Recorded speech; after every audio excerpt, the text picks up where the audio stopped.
This is the Wisekrakrbusiness Warframe, and today we're going to talk about the war, or the war sword, or whatever you want to call it. You can get it by killing the Shadow Stalker. So now it is time for our first build, which is a electricity and viral build.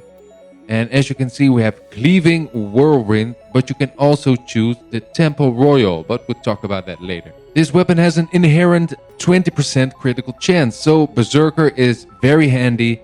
Also, Blood Rush and Body Count are two great mods for this weapon. So it is time to check it out, and I thought, well, let's fight a whole group of robotic bastards, and as you can see, it is kind of a nice visual, and I'm killing them pretty easily. And they're level 125, so they're pretty tough, I'm guessing, I'm hoping. But as you can see, they're no match for War, or the War Sword. It's very awkward to say the name. War Sword, War, whatever. You know what I mean. Okay, it's time for the second build, which is a Heat and Corrosive build. And as you can see, this time we have Primed Fury and Primed Reach. And no longer the Blood Rush or the Body Count. And we have Temple Royal. And no longer Cleaving Whirlwind. And as you can see, we also have a Prime Pressure Point. We have Life Strike. Always bring Life Strike, because when your life goes down, just channel your weapon and you get health back. And of course Berserker, so this weapon gets even faster. And of course the mods for the corrosive and heat damage.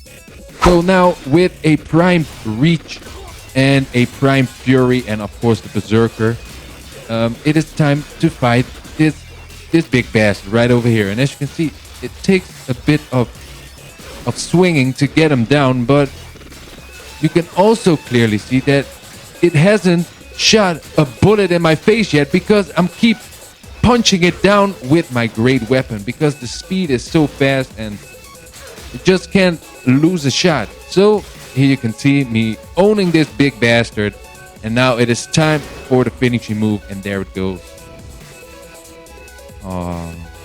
It's all corroded. But we have no time to write a eulogy, so we go back to fight a whole another group of bastards. And as you can see, these are charges, and they also die with the sword, or by the sword. That's properly phrased. By the sword, and as you can see, it's so flippin' easy now. The Fury, the Prime Fury, and the Prime Reach will reach anybody in my vicinity, and they will all die. So now it's time to fight this big bastard here. For you're going down, and there's no way of saying it differently. You're going down because this sword is amazing. There is nothing, and I'm saying nothing, that can stop this sword. And it only has 2 forma on it, and that's all I needed to make this sword a great sword in my arsenal. So now let's quickly talk about the pros and cons for this weapon. It has a high status chance and a high critical chance. It has the second highest impact damage of all melee weapons. And with that, you have a guaranteed innate impact proc.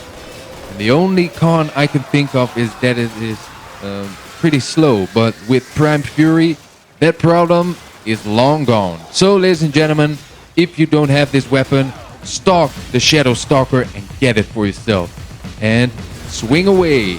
So, ladies and gentlemen, I hope you enjoyed. Check me out on all my other videos, and I hope to see you there. And until then, adios.